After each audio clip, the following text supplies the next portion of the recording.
And let's talk about that right now. Um, Manchester United were woeful. We won the game 1-0, thankfully, because we've just spoken about teams that have been knocked out against, and to be in the hat is still a very good thing. We've got a home tie against Middlesbrough. Even if we play like that, you got a chance of going through to the next round. So, it's a good tie for us. Okay, we're in the hat, but the performance left a lot to be desired. Slow, turgid. Aston Villa were the better team. I think I commented in the group, the WhatsApp group that we're in, that if you want your midfield to start having confidence, let them come and play against us, because any midfield that comes to Old Trafford is just outplaying us at the moment. It's bizarre. I saw and Neves and Moutinho are fantastic footballers, but they were so good the other day. Or we were just pretty bad, and they were just knocking the ball around us like we weren't there. The same with Aston Villa at times. Their midfield were dominant at us, and you looked at that performance against Aston Villa, and the only one that I think performed to a level that I was happy with was Raphael Varane. Scott McTominay obviously got the goal, but I thought his general performance wasn't great in that midfield area that I'm talking about. And to see him then get man of the match on television, I was just sitting there like, what am I watching? Like, look, he was one of our better players, so I'm not criticising Scott McTominay, but it's almost like this just acceptance of this at the moment, which is mental. Rangnick came out, and look, he's got a difficult job. He's got a difficult job at this moment. But he come out, and after the game, he was talking about like Villa are a good team, and I'm thinking, oh my god, like we were expecting this against Aston Villa. Like, what happens when we come up against some of the big boys? Now, I know we're gonna have teething problems, and we're trying to take on all this information, but it's just real bad, man. And I don't know whether it's we're waiting for one performance to just click, everything clicks, and we look good, or this is what we're going to have to put up with until slowly but surely they get there. But it's like, we've got short-term goals. Do you know what I mean? We started this season with a squad that should be competing for all 4 trophies, and, being there or thereabouts where Chelsea are now, let's say. Where if City slip up, we've got a chance. Like, you know what I mean? And we're not. And that's the problem. Our short-term goals, we ain't going to probably be able to meet them, which is now top 4, which is shocking. And you're now hoping on us to do something in the Cups. And then when you see that performance against Aston Villa, where they have 2 goals disallowed, look, I think the decisions were correct in the end. But, on another day, the referee doesn't give those decisions to you. And it was just, I couldn't believe what I was watching. It was just so bad. But then on the other hand, I could believe it because we've seen it for a number of weeks. We played Newcastle, got beat by Cambridge. We played them. They had Joe Linton in the middle of the park. He looked like Kaka. I don't know. Like, I genuinely don't understand how we are doing this. Like, anybody comes so lucky. I think you've been so lucky, Adam. And look, there is an art form to being lucky. There is a praise that should. There is a praise. Look, Adam, I've made a career out of it, right? There's a model that says if you can't be good, be lucky. And I certainly have, like I say, made a career on that. And Manchester United were incredibly lucky, and they weren't good, and they kind of deserve praise for being lucky. But everything was so poor. Their lack of movement, the lack of ideas, the lack of invention. And it's all very well to say that VAR got the decisions right. And I don't think that, look, this conversation has been had so many times. So I don't think we need to go into it. I don't necessarily agree with you that they got it right. You think they got it right. But what we both do agree on is it stifled Aston Villa. What the VAR check did that went on for so long. The 3 minutes, it's a joke. So their momentum, the Villa momentum, the Villa charge, that press, that wave after wave of attack that ultimately can lead to a situation that the relentlessness of it means that you concede a goal. It's a Fergie thing, wasn't it? Relentless attack, and ultimately you break the back of it. That's what Aston Villa were doing to Manchester United, but the 3-minute hiatus meant that was completely, the sting was taken out of Aston Villa. And I think that the annoying thing about that delay was, if you look, there was I don't think there was an offside, right? But there was a foul on Cavani, a blatant foul where Cavani could have got to the ball. And I think it takes you 30 seconds to look at that incident. So why are you looking at the rest of the play? Like, whether you agree with the decision or not, it takes you 30 seconds to look at the decision or the incident that you eventually decided upon. So it did feel weird that why are you going through this when it's eventually a foul? Like, the fact that the referee went to the screen tells you it can't be offside. So how did it take 3.5 minutes for them to come up with that decision, like for him to go to the screen as well? I found that really bizarre, because why are you looking for the offside if you're then going to tell the referee to go and look at a foul? Like, it makes no sense. where's the sense in that? But yeah, it probably did us a favour in terms of killing their momentum. We were so bad. And I mean, look, even things like, Edinson Cavani, he was, his energy, his enthusiasm is great. But even at times, that running around isn't helping a team. But when you then see Marcus Rashford, and I think there was a point in time where, I can't remember who had the shot. Someone had a shot, the ball spilled out a little bit, and he just looked at it. And I remember thinking, Marcus, what is wrong? It wasn't even on a football level at that point. It was like, what is wrong with you? Like, what is going on with this kid? Like, it's absolutely crazy. Now, I don't want to talk about his mental health and all that kind of stuff, but he looks like a shell of the man that we know. Like, for the last 2 years, I've seen a Marcus Rashford that's been injured, had his shoulder hanging off, had his legs been playing with mad injuries, and has been performing and scoring goals. Yes, he's had frustrating moments, but he's been scoring 20 plus goals for the last 2 seasons with injuries and stuff. And now to see him come back from getting those injuries sorted out, getting his shoulder fixed, getting all those things, and to see him just lacking this confidence, lacking the enthusiasm, when he was kind of one of the players that you could rely on.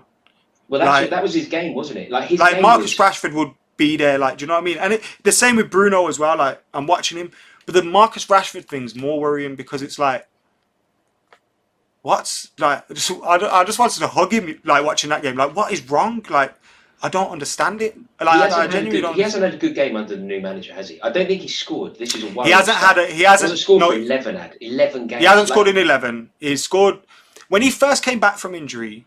He made, I think it was 3 or 4 substitute appearances, and he scored in like 3 of them. And it was like, oh, he's injury free, he's back scoring goals. And then I don't know whether it's Ollie leaving. Like, I don't know whether the general mood around the camp is affecting him. I don't know whether the mood around the fans is affecting him. We've also got to look at, and look, I believe, the stuff that he does off the pitch is great. But what you got to look at is, this is a man or a boy that has become a man, that has also become more than a footballer in terms of his stature, in terms of, what he means off the pitch. And I think all the things that he means off the pitch are great. I don't ever want him to stop that. But maybe it is affecting him in terms of, how do you now deal with this new level of fame, this new level of, you're no longer just a young boy playing for Manchester United that is breaking through and you're amazing. Like, there's not really any pressure on you because you're Marcus Rashford and you're just breaking through. We're now expecting you to perform, but you are also much more than just a footballer now. And I think, I'm a guessing, but the combination of his lack of confidence on the football pitch, the chopping and changing of managers, trying to get back to fitness, get used to this new manager's coaching, and I think there's a bit of research done where, like, after I think it was LeBron James, he's the most criticized person in sports. Like, and when you think of that, like, and you see how active he is on socials and stuff, like, maybe all these things do have an impact on you, when you're on the pitch. But we are seeing a shell of the Marcus Rashford that we know and love, and I do hope he finds his form, because what's he's the struggling at the support for moment. him like at Old Trafford? Obviously he's seen, he's a son of Manchester, but is the support for him, like, there was that moment, wasn't there? And these moments, they don't always tell the full story, but they are also relevant.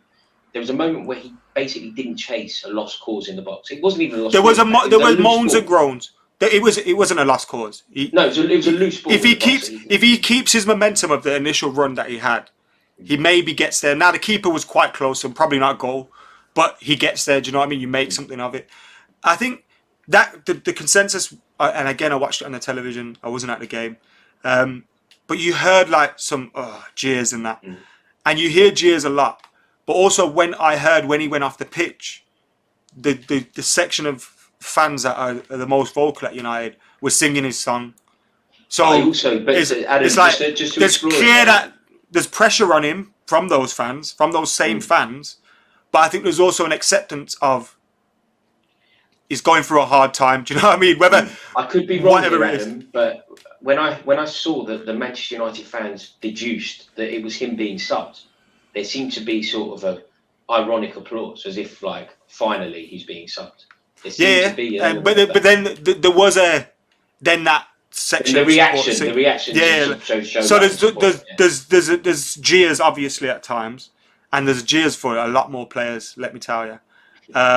But yeah, it's Do you think he gets people back are at fed it? up. Do you think you know that there are countless examples of wonderful, talented young footballers who break onto the scene, take the world by storm, and then maybe never rediscover that form? I mean, if you think of the player that Dele Alli was in 2017, you think of the player that he is today, it's incomparable. If you think about the player that Michael Owen was when he was 17 compared to the player he was when he was 28, it's incomparable. Do you feel like Marcus Rashford becomes the player that we thought he would be when he was leading England's charge in 2016? Adam, that's how long ago it was. I remember going to France to watch England play. I was following England to France for Euro 2016, and I remember being on a Eurostar, having a drink, and do you know the guy that I was flagging as our guy, our answer? Rashford. It was Rashford. It was Rashford and Vardy. They were the two players I was thinking was going to take England to that tournament. That's years ago. Does he get back to anywhere near that level? Because look, I think Anthony Martial is more talented than Marcus Rashford. But over the last 2 years, what has kept Marcus Rashford in the team has been his sheer determination.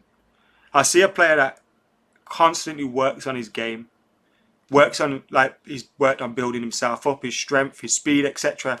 I see someone that does that. And because of that, I kind of have hope that he will work at this and eventually he'll find his form again. But then when you look at, I think we do have to manage him very carefully here. Like in terms of, because like you say, there's been many examples of players that, come and go very quickly. And we do have to kind of focus on rebuilding him up. And I was looking at a stat the other day in terms of how many minutes he has played or how many appearances he's made. And he's played like 50 games in like more than 40 plus. So this is it. Rashford has played more than 50 games in a single season, 5 times in his career so far. Oh my lordy. That's huge. Neville, Scholes and Beckham only did that 4 times in their careers. Giggs and Rooney only did that twice. Now look, there's examples of players like Frank Lampard who, had ridiculous amount of games. He's the exception to the rule. Though, and there's other players as well. But when you think of Giggs and the longevity he had, if I was to say to you, how many seasons do you think there were where Giggs played more than 50 games? You'd say probably about 10. Yeah, 10. It's 2, mate. And the Twitter account is Lou Orns who got it, so credit to him. But to think of that, I think there's a clear sign of a player that has been overworked and he's been through injury as well. So I do think we need to manage him carefully. And hopefully Rangnick's that guy. But I think just expecting him to just keep starting him. I don't know, that could be very dangerous. I think we kind of have to maybe take him out of the spotlight a little bit, put him in off the bench every now and then, and just get him confident again, get him, put him on. I know it's very rare these days, but put him on when we're like 2-3-0 up in a game and let him run at someone. He won't get a game between now and the end of the season, though. Yeah. We got Middlesbrough coming up, fingers crossed. They're 7th in the Championship. They're going to be. I know this. Who's their manager at the moment? It's going to be a tough game, I think. They got lucky they got lucky in the cup though. They got lucky in the weekend. They won. Is it Warnock? No, Chris Wilder. Sorry, Chris Wilder. Yeah. So they're doing well. So yeah, it's just. But I do feel sorry for him at the moment. When you feel sorry for a player, that's a bad sign. Well, nobody. That's a bad sign. I don't know if there's ever been a footballer. I don't know if there's ever been a Premier League footballer where I think the entire Premier League support is kind of hoping that he finds form again. Like I think everybody wants him to find form, even fans of I disagree with United. I mean, no, but I think there's United, people like you that want him to do well, and I think there's people like that. But there's also a reason why he's one of the most criticised online and things. And I know online's a weird bubble, but there's a reason why he's one of those. You know what I mean? And it's just getting to the stage where, when you think about the expectations of Manchester United are a club that demand excellence from everyone. It hasn't quite been coming through at the moment, but they're a club that want excellence from the top down. And if you aren't displaying excellence, there isn't really room for sentimentality, is there? And if Marcus Rashford isn't delivering the performances that he was in 2017, I just don't know how much longer he can be given. the truth is though, his bad. Whilst I think his bad form started at the tail end of last season, he scored 20 plus goals last season. He scored 20. So this is the first real, bad run of form that he's had. So and I also think, right, there's times when people are doing really well and we go too far, and there's times when people are doing badly and we go too far. And when you look back at it in 2 years' time, you think, whoa, well, that was crazy, wasn't it? So I do think you got to be careful a little bit to not go too far. But I think we've got to take care of him at the moment, and kind of maybe save himself from himself as well. What I would advise him is, and all United players, please, and to Manchester United, just stop tweeting. Just beg you, just stop. Read the room. Shut up. I'm sick of this this fake positivity shit, man. Does my head in. Comes from United a lot. Like we lost against Wolves, and I remember they tweeted a video, I think, of Cavani and like, look at this effort, and it's like, lads, we lost. Like, do you know what we lost? Just shut up. Yes. Bloody hell. I know what you mean. There does seem to be that thing, doesn't there? There does seem to be that commitment to social media, regardless. That's the faux positivity. Just stinks. Yeah, we'll be back next year. We'll be back next week, guys. Thanks for your incredible support. Yeah, piss off.